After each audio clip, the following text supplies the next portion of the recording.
안녕하십니까, 호당입니다.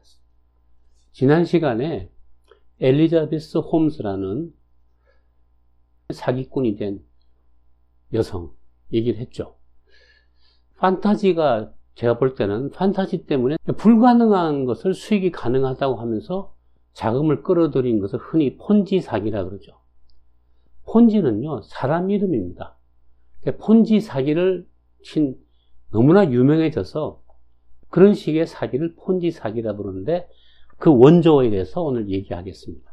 이름이 찰스 폰지입니다.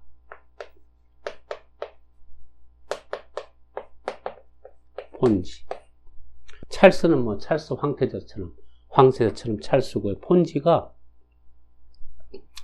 이 사람 이탈리아 사람인데요. 뭐 이렇게 돼요. 폰지. 성이 폰지죠. 이탈리아계 출신인데 뭐 별 가난했고요. 미국에 이민을 온 거죠. 이민 와서 어떻게 하다 보니까 이 친구가 처음에요, 은행에 들어가서 이렇게 일을 하다 보니까 그 은행이 다른 은행보다 이자를 갖다가 더블로 주는 거예요. 그래서 참 예금이 많이 들어오죠. 이 친구 은행에서 일을 하다 보니까 그런 높은 이자를 줄 수 없다는 사실을 본인이 알게 됐어요. 뭐 일을 하니까요. 어떻게 하는가 보니까 다른 고객의 예금에서 돈을 인출해서 이자를 주는 거죠. 이게 폰지 사기죠. 그러다가 그 은행을 그만두고 또 뭐 딴 걸 하다가 감방에 갔는데, 감방에서 이제 또 보통 이 사기꾼들은요, 감방에 가서 선배로부터 이제 배우죠. 이 친구도 그런 그 정규 과정을 밟은 친구입니다. 이 친구 생년월일이요, 1882년 3월 3일인데, 이 친구는 워낙 유명한 인물이라서 생시가 정확하게 나와 있는데 23시 15분입니다. 사주를 뽑아보면은 이 친구는 그죠? 이모년, 이민월, 신축일, 기해시가 돼요. 기해시 내지는 뭐 경자시가 됩니다. 이 시간이 이탈리아 출신이라 정확하게 진태양시가 좀 애매하거든요. 어쩌면 경자시일 거예요. 뭐 크게 상관은 없습니다. 운세를 보면은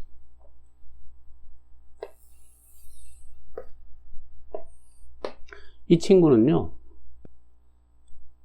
운세를 보면은 이렇게, 그렇죠. 1900, 그러니까 21년, 신유년,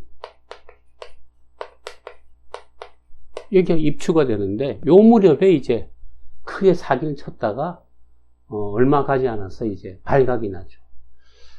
생긴 모습이 굉장히 재밌게 생겼어요. 화면으로 한번 얼굴을 한번 보시죠.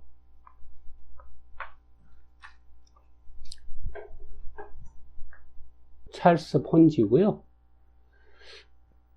몸이 좀 왜소합니다. 이렇게 어깨가 좁죠, 그죠? 잘 나가던 시절에 이렇게 모자도 쓰고, 이 당시 1900년 초반 사람이니까요. 이 당시 패션이죠. 지팡이도 들고요.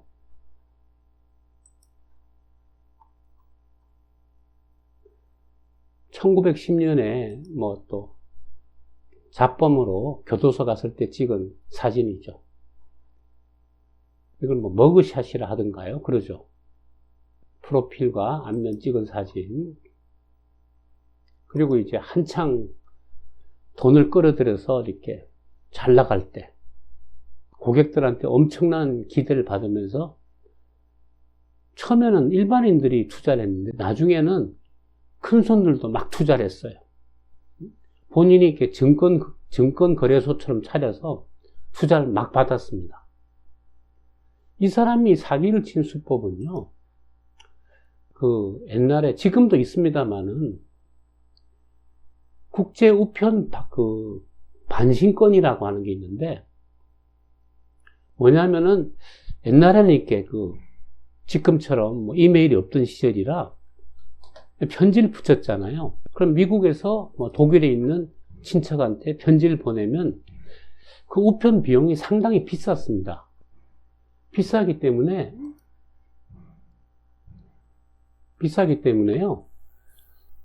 보낼 때 이렇게 쿠폰을 할인권이 있어요. 그 쿠폰을 갖다가 안에 동봉해서 보내주면은 답장이 올 때 이렇게 그걸 붙이면은 다시 이쪽으로 오는 거죠. 그러니까 수취자가 그 편지를 받는 사람이 부담을 적게 받도록 하는 그런 쿠폰이 있거든요.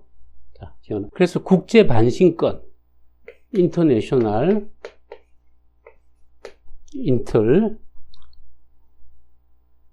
리플라이, 쿠폰. 국제 우편의 회신에 좀 할인해주는 쿠폰이 있는 거죠. 이런 제도 지금도 있습니다. 근데 이 제도가 이제 이런 거죠. 나라마다 가격이 달라요. 또 그 당시는 일종의 금본위제 시절이라서 가령 독일에서 이 쿠폰 한 장에 예를 들면 그 당시엔 비쌌거든요. 국제 우편이. 옛날에는 굉장히 비쌌습니다. 지금 돈으로 예를 들면 독일에서 10,000원을 한다면은 그 쿠폰이 미국에서는 예를 들면 13,000원을 한다고 치죠. 달러고 독일은 그 당시 마르크였겠죠. 환율 계산해 보면은 이렇게 된다 친다면 독일에서 이 국제 반신권을 갖다가 대거 사들여서 미국 와서 팔면은 3,000원 남을 거 아니에요. 말이 되는 이야기죠.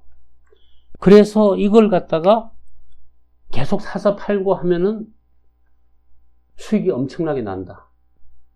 이 친구가 제일 처음에 한 것이 이제 그렇게 시작된 게 이제 일종의 폰지 사기인데요. 사주를 보면 재밌어요. 딱 이해가 가는 게 신금인데 이렇게 연간, 월간에 이렇게 임수, 상관이라 그러는데요. 이게 뭐냐 그러면 벌이 회전이 굉장히 빠르고 기민한 사람입니다. 가진 것도 없는데 교도소 가서 이렇게 선생님들한테서 돈을 끌어들인 방법을 배우고 나서 이 친구가 착안한 게 국제 반신권 사업을 하면은 단기간 내에 고수익을 올릴 수 있습니다. 하면서 정말 어떻게 하다 보니까 또 광고도 잘해요. 그래서 미국 그 당시엔 50개, 40개 국외주인가요? 미국 전역에 이렇게 지점을 내고 투자자를 모았어요. 그러면서 마치 증권사처럼 증권거래소라고 차리고 거기에서 국제 반신권을 갖다 대규모로 하기 시작한 거죠. 그런데 이게 그렇게 말처럼 쉽게 돌아가지가 않죠. 큰 손들도 돈을 많이 넣었습니다. 야, 그거 진짜냐? 말이 되잖아요. 이게 지금 말하자면은 차익 거래잖아요. 이걸 주식에서는 재정거래라고 그럽니다. 아비트라지. 옛날에 미국, 일본에 그 금리가 쌀 때 일본 돈을 갖다, 엔을 갖다 미국 가서 미국 국채를 사면은 금리가 비쌀 때 당장 얼마가 남잖아요. 그걸 갖다 재정거래 아비트라지라 그러는데요. 일종의 국제 반신권을 가지고 재정거래를 대규모로 하려고 했던 거죠. 그런데 이게 해보니까 기술적으로 불가능한 거죠. 이 친구가 1920년 무렵에 21년이 입추입니다. 요 무렵에 회사를 차려갖고요. 아주 대규모로 판을 벌리면서 굉장히 논리적이니까요. 수많은 돈을 모았죠. 그런데 그렇게 엄청난 돈을 모아서 차익을 남기려면 쉽게 말하면 국제 간의 우편 양이 늘어나야 되고죠. 사용량이 많아야 될 거 아니에요. 하여튼 기술적으로 불가능해진 거죠. 그러다가 이것이 이제 얼마 못 가서 그렇게 단기간 내에 수익을 올릴 수 없다는 구조가 이렇게 알게 되면서 그냥 보니까 앞사람한테 수익금을 계속 줬죠. 단기간 내에. 그 뒷사람 투자금 받아서 앞사람 주고. 흔한 수법이죠. 그래서 폰지 사기의 원조가 이 사람인데, 이 양반이요. 그 뒤에 이제 뭐 감방에 갔겠죠. 가서 장기 복역한 다음에 또 뭐 남미에 가서 뭐 비행기 뭐 항공사에 뭐 비행기 조종사도 하고요. 또 이런저런 뭐 잡일을 하면서 뭐 겨우겨우 생계를 이어가다가 결국에는 이제 뭐 좋게 못 살고 이제 일찍 죽었습니다. 그래서 이제 그렇게 앞사람 투자금을 갖다가 뒷사람 돈을 받아서 앞사람에게 고수익을 주는 거죠. 은행에서 고객의 통장에서 돈을 빼서 이자를 주는 것과 똑같은 방식이죠. 이 친구가 특히 두 번째 감옥을 갔는데요, 도중에. 그때 감옥에서 이제 뉴욕에서 크게 사업하는 그 거물 사업가이자 나중엔 사기꾼이 된 또 사람이 있어요. 그 사람한테서 이제 정말 전문 기술을 갖다 사사받고, 그게 이제 본격적인 사기꾼이 돼서 나와서 이 국제 반신권을 가지고 크게 한번 벌렸다가 말아먹은. 당연히 뭐 손해가 발생했겠죠. 앞에 일부 사람들이 뭐 고수익을 올렸겠지만 뒷사람은 뭐 돈을 떼었겠죠. 그죠? 그래서 이 친구도 뭐 다시 뭐 감옥에 갔다가 뭐 추방 당했다가 뭐 여기저기 전전하다가 나중에 결국 가서 뭐 오래 살지도 못하고 이렇게 1951년이 바닥인데요.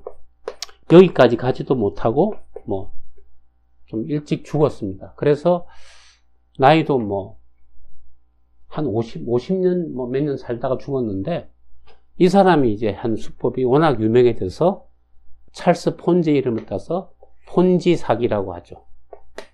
이 수법은 우리나라에서도, 시중에서도, 뭐 미국에서도 뭐 계속 통하는 거죠. 사기란 건요, 어떻게 하냐면은 99개의 진실과 1개의 트릭을 섞는 거예요. 그래서 웬만큼 똑똑한 사람들도 다 말이 되거든요. 근데 이 하나의 트릭에 대해서 본인이 모르니까 신뢰감이 생기고, 그래서 사기를 당하는 건데, 그냥 좀 쉽게 말하면은 그게 된다면은 다른 사람도 다 하겠죠. 그죠? 사기라는 것이 참 나름 예술입니다.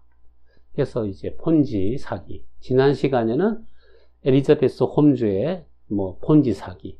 다음 시간에도 이 폰지 사기에 대해서 또 시간을 이어가 보겠습니다. 여기까지 하겠습니다. 구독, 알람, 좋아요 부탁드립니다.